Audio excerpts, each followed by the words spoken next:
Seni jualan laris tanpa modal ngiklan, tanpa modal ngendorse, pokoknya tanpa keluar banyak duit, bisa nggak sih? Sebenarnya ada loh satu seni yang gue lihat kalau lu praktekin, ini lu bisa pakai di mana nih? Lu mau di Shopee, bisa. Lu mau di TikTok, mau di Lazada, mau di Tokopedia, bisa semuanya. Dan ketika lu ngerti tentang seni ini, penjualan lu itu gue jamin bakal to the moon deh. Bisa bakal cepet naik banget gitu ya. Jadi ada beberapa hal yang perlu kita tahu gitu ya. Karena kenapa? Basicnya jualan online itu gimana produk. Jadi gue mau kasih tahu ke kalian gimana caranya bikin produk kalian itu benar-benar nggak bisa ditolak sama pembeli. Tapi sebelum gue mulai, buat kalian yang baru nonton, jangan lupa buat klik tombol subscribe-nya dan aktifin lonceng notifikasinya ya. Oke, jadi gimana sih cara laku tanpa lo harus keluar itu semua? Sebenarnya gini, lo pernah nggak sih kalau produk yang bagus itu menjual dirinya sendiri. Nah, itu tuh kuncinya tuh. Jadi produk yang bagus menjual diri sendiri. Jadi apakah kalian harus bisa bikin produk yang terbaik? Enggak. Hah? Jadi gimana nih? Produk bagus jual sendiri, tapi gue bikin produk terbaik kagak? Bukan gitu. Nah, poinnya gini. Produk yang bagus yang menjual dirinya sendiri itu adalah satu produk yang sebenarnya kalau dibilang terbaik nggak juga. Nggak, kadang kita susah lah ngomong yang terbaik itu karena selalu bakal ada orang yang bikin lebih baik. Tapi produk yang terbagus itu yang menjual dirinya adalah produk yang benar-benar dibutuhin orang dan dicari orang. Dibutuhin, dicari sesuai sama harapan orang. Nah, gini, banyak banget seller itu ketika jualan, mereka tuh selalu berpikir jadi seller. Bener gak sih? Palanya tuh gue mau jual nih, pokoknya gue mau ini laku gitu loh. Tapi mereka lupa kalau misalnya lo mau laku, lo tuh harus ada di kepalanya pembeli. Jadi tahu nih pembeli tuh mau beli ini buat apa ya? Kenapa gue mau beli? Masalah apa nih yang lagi gue alamin sampai gue mau cari obatnya? Ibarat gini deh, kalau lo mau jualan sesuatu, mau jualan obat, mana yang lebih laku? Obat atau suplemen? Ya, semua orang pasti bakal setuju kalau yang lebih gampang dijual obat. Kenapa? Obat? Gue sakit jantung. Oh, gue nggak mau dong, gue mati. Iya nggak? Gue pasti bakal beli obat sakit jantung. Bener nggak? Tapi kalau gue jual ke kalian, ini suplemen, bikin jantung lu sehat, bikin umur lu panjang. Orang, gue udah sehat, kenapa gue butuh? Gitu. Jadi yang lebih gampang dijual adalah obat, sesuatu yang memang sesuai ada masalahnya. Nah, kuncinya kalau kalian mau jual produk yang bisa menjual diri sendiri adalah carilah produk, carilah masalah yang dialamin sama banyak orang dan lu harus bisa selesaikan masalah tersebut. Semakin masalah itu gede, semakin apa ya namanya ya, semakin lu lebih gampang buat jual, gitu ya. Semakin masalah itu kecil, semakin ya ibaratnya lu jualnya makin susah gitu loh. Ya kan? Dan harganya pun ya nggak bisa mahal-mahal amat. Contoh gini, lu jual baju. Masalah apa yang diselesaikan? Cuman ya buat dipakai sehari-hari doang. Ya mohon maaf gitu kan, lu mau jual satu baju yang mahal banget susah. Bener nggak? Tapi sekarang gini, lu lihat ada high-end brand yang satu piece-nya tuh bisa 3 juta, 5 juta, 10 juta. Kenapa mereka bisa jual? Mereka sadar, mereka nggak dibeli tiap hari kok.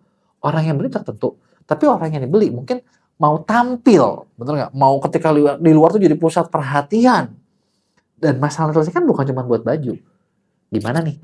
Biar gue kelihatan keren di konferensi pers, misalnya. Gimana nih? Biar di panggung gue tuh jadi pusat perhatian. Nah, itu kan masalahnya beda. Makanya harganya beda. Jadi yang pertama kali kalau kalian mau bikin adalah riset di masalah apa yang lagi dialami, barulah lu bikin produknya. Jangan mikir gini, oke, sekarang skincare lagi naik daun. Oke, sekarang lagi naik daun. Gue mau bikin apa ya? Oh, cleanser udah banyak. Whitening, krim malam deh. Itu udah basi. Karena kenapa? Kalau lu bikin kayak gitu, udah banyak banget orang yang ngelakuin dan lu nggak nemuin sesuatu yang baru gitu loh. Tapi lu bikin sesuatu yang memang beda dan itu dibutuhin. Contoh gini, ini gue cerita pengalaman pribadi ya. Ketika bikin produk, ada 2 produk yang dalam 3 tahun terakhir gue rilis lah. Gue udah produknya 3 tahunan. Satu ada yang namanya Shop Easy Tools. Shop Easy Tools ini tools buat ngeriset keyword, buat ngeriset harga gitu ya. Ini sebenarnya bisa dibilang tools yang dikhususkan buat seller-seller Shopee. Jadi kalau misalnya buat kalian yang jualan di Shopee, pengen kebantu nih dengan riset buat apa ngeriset keywordnya, lu pengen tahu kompetitor lo kayak gimana, lu pengen nge-follow pelanggan lu buat beli terus, lu bisa pakai Shopee Tools. Ini jujur gue ketika bikinnya dari scratch dan gue ngeliat kayak oh ini gue nemu nih sebagai seller, gue jual di Shopee dari 2015, gue nemu banyak masalah nih, kayaknya kalau bisa gitu tuh lebih enak. Nah masalah-masalah itulah yang ibaratnya apa ya, gue lihat, gue kepikiran gimana caranya gua ada bikin bentuk tim IT buat bikin itu, dibikin. Dan sampai sekarang ini Shopee Digital masih in. Sampai sekarang ini sekarang 2025 udah 3 tahun, fitur-fitur yang kita pakai masih sangat kepake dan ternyata itu ngebantu banget tuh buat banyak seller gitu ya. Nah, terus yang kedua. Nah, setelah Shopee Situs, gue nge-launching produk kedua dan gagal. Jujur ini gagal. Namanya Robotok. Robotok ini sebenarnya buat tools booster TikTok. Ya, namanya juga Robotok ya, tuh robot booster TikTok gitu ya. Sesimpel itu. Nah, si Robotok ini gagal. Kenapa? Karena waktu bikin Shopee Situs, gue tuh lebih bikin terus, oke, gue benar-benar ngelihat masalah, gue bikin.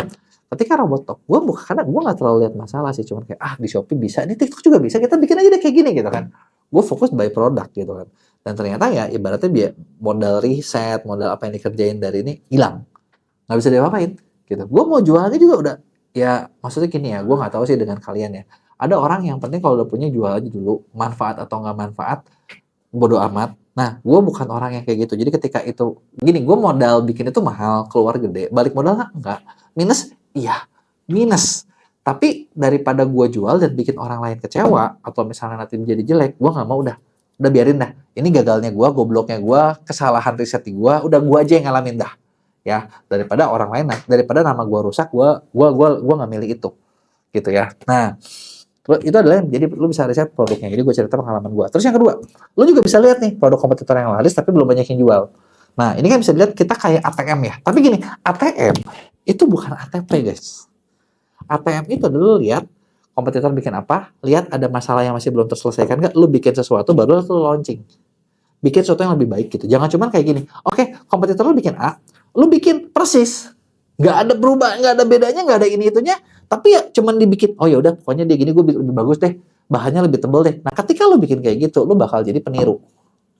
Ketika lu peniru, lu kagak bakalan bisa maju. Karena ya gimana pun second brand, bener kan? Nah, bikinlah tempat yang berbeda, gitu. Contoh kayak gini, gue juga punya pengalaman ya, gue bikin kayak gitu, ketika gue ngelihat, oh bisa nih, gitu kan. Ini kayaknya bisa dilakuin, bisa dilihat gitu ya. Nah, kebenaran kalau yang gue lihat itu ada lagi nih. Jadi ini gue bukan lihat dari Indo.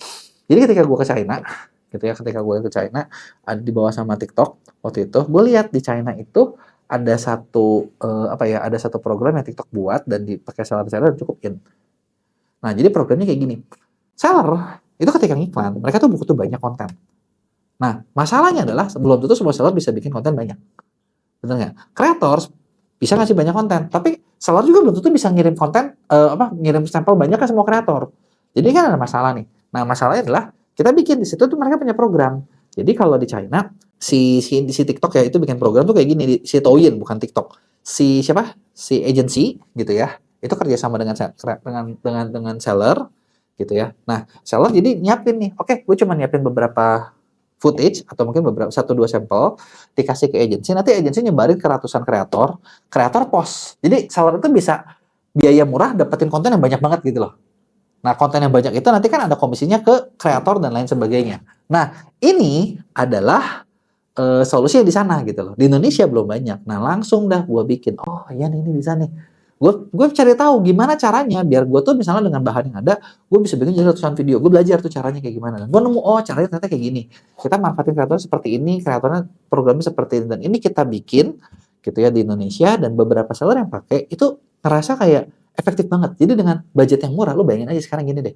Lu keluar 4 juta, bisa punya totalnya itu 60 video. View-nya ratusan ribu. Itu kan udah kayak nggak masuk akal gitu, bener nggak? Nah, inilah yang kita bikin. Dan itu jujur ketika gue bikin ya, gue bikin bukan ide 100%, tapi gue lihat, dari luar, kalau ini kan kompetitor ya, gue bisa dari kompetitor, bisa juga lihat dari luar negeri, apa nih yang udah in, tapi di Indonesia belum ada. Nah, kita yang bawa gitu loh. Caranya seperti itu. Nah, terus kalau lo mau laku nih ya, nah, lo juga perlu bisa bikin gitu ya, satu customer persona yang detail banget, yang jelas. Karena kenapa? Karena kalau lo nggak punya persona yang jelas, lo nggak tahu mau jual ke siapa. Target lo umurnya berapa, mereka ngomongnya seperti apa, gaya bahasanya seperti apa. Dan ketika kalian nggak tahu target kalian siapa, kalian nggak bisa dong ngomong yang se-clear dan sedetail mungkin sama mereka. Yang ujung-ujungnya, kalau lo nggak bisa komunikasi sama mereka, ya lo nggak bisa jualan ke mereka. Jadi lo harus tahu mereka siapa, gimana cara ngomongnya. Dan terakhir, oke, lo udah ngeriset. Oke, lo mau lakuin, lo udah ngeriset. Lu udah tahu nih kira-kira mau bikin produk apa. Lu udah bikin USP-nya seperti apa, atau lu udah contek dari luar negeri, atau dari kompetitor lu yang laku tapi masih bisa dibikin seperti apa, diperbaiki, bener nggak? Udah gitu, lu udah tahu marketnya siapa, personanya. Yang terakhir adalah, lu harus ada testing. Nah, testing itu gini, testing itu bukan berarti, oke, kalau gitu, gue udah tahu gue mau bikin ini, gue langsung hajar modal gue keluar semua. Enggak. Ingat cerita gue tadi kegagalan gue bikin Robotok. Gue udah bikin toolsnya, ya, tapi kalau di Robotok jujur sih, memang susah buat, itu kan ini ya, SAS ya, software ya. Software itu nggak bisa dibikin setengah nanti baru dijual. Nggak bisa. Orangnya marah, emang harus bikin dulu gitu ya. Tapi kalau gue bikin barang fisik, jangan nyetok banyak. Tadi gue cerita kalau gue ada 2 nih gagalnya gue. Robotok, atau video ini gue pernah cerita, gue nyetok planner ini banyak banget. Keluar sih ujung-ujungnya gitu kan. Cuman kesel aja gitu kan, lama. Gitu kan. Nah, gue bakal testing. Testingnya kayak gimana? Nah, testing itu kayak gini, misalnya, lo stok dikit aja. Nggak usah banyak-banyak deh, mahal, nggak apa-apa. Cuman buat tes, ini bakal keluar apa enggak? Gitu. Mendingan contoh gini deh, anggap ya misalnya ini gue cerita ke sini ya, ini planner, gue modal bikin ini kalau gue stok banyak. Kalau gue stok banyak itu, ini bisa di harga 80.000. Ini kan hardcover, warna-warni gitu kan, jadi mahal. Nah, kalau gue stok dikit, misalnya katakanlah gue cuma mau stok 30 deh. Jangan banyak-banyak, 30 aja. Gitu ya. Nah, itu mungkin harganya bisa 150.000, 2 kali lipat. Gitu ya. Penyesalan gue adalah waktu dulu gue bikin ini, gue nggak stok 30, cobain aja. Gak ada untungnya dong jualan. Gak apa-apa. Daripada gue udah gencar, stoknya ribuan, nyangkut. Bener nggak? Iya kan? Nah, terus gini pertanyaannya, kalau gitu gimana nih cara ngetestingnya?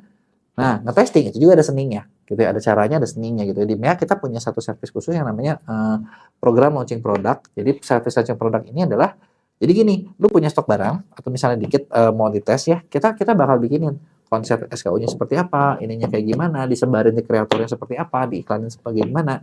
Jadi kita bakal launching produk ini biar dalam waktu singkat dilihat sama banyak orang. Harganya pun sebenarnya nggak mahal, di bawah 5 jutaan gitu ya. Nah, dengan kayak gitu, ini kita jalan cuma cepat kok, cuma seminggu sampai 2 minggu doang, lu udah dapat hasil. Oke, dalam seminggu 2 minggu ini hasilnya lu bakal lihat respon pasar lu seperti apa, ada yang tertarik atau enggak, pasarnya oke atau enggak. Nah, kalau lu misalnya pasarnya oke, lu bisa scale up lanjutin. Kalau lu pasarnya nggak oke, ya mungkin ada yang harus dirombak, kita rombak dulu baru nanti kita benerin lagi. Gitu ya, kurang lebih kayak gitu tuh. Service yang bisa buat bikin biar kalian tuh nggak rugi, nggak overstock gitu ya. Jadi itu dia tadi beberapa seni gitu ya. Kalau kalian kuasai, lu bisa jual produk banyak gitu ya. Tanpa mungkin harus modal yang gede gitu ya. Karena lu udah tahu nih poin-poin mana aja, mana yang bakal untung, mana yang enggak, dan gimana caranya buat bikin produk lu tuh ibaratnya menjual secara dirinya sendiri. Gitu ya. Kurang lebih itu aja materi kita di video ini. Kalau kalian ada pertanyaan, tulis di komen, nanti gue bakal jawab di Q&A. Jangan lupa like dan share.